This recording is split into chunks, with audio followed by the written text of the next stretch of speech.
要吃，我也要吃。不过我先考考你们哦，你们知道凤梨是长在哪里的吗？哦，当然是树上嘛。是吗？我怎么没有听过凤梨树？哦，有苹果树，当然也有凤梨树啊。亮亮，你要不要再想想看啊？难道不是吗？其实凤梨是长在地面上的哦。就跟西瓜一样吗？没错，凤梨还有西瓜都是长在地面上的。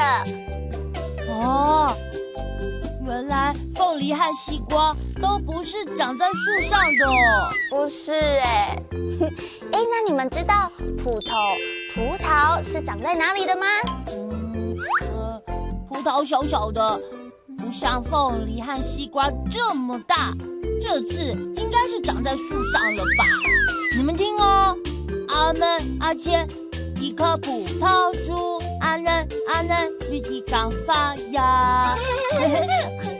其实应该是葡萄藤才对啦。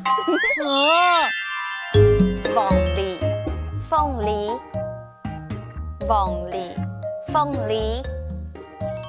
哇，这个凤梨好香哦！亮亮，你要吃吗？好啊。西瓜。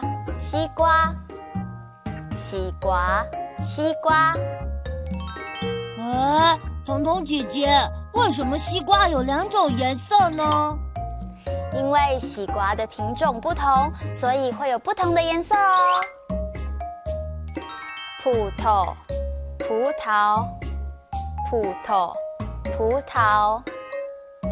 亮亮，你说葡萄黑马给色？黑雕彩色。凤梨、西瓜、葡萄3种水果的客家话，小朋友要记住哦。哈克乌拉拉，下次再见。张罗妞。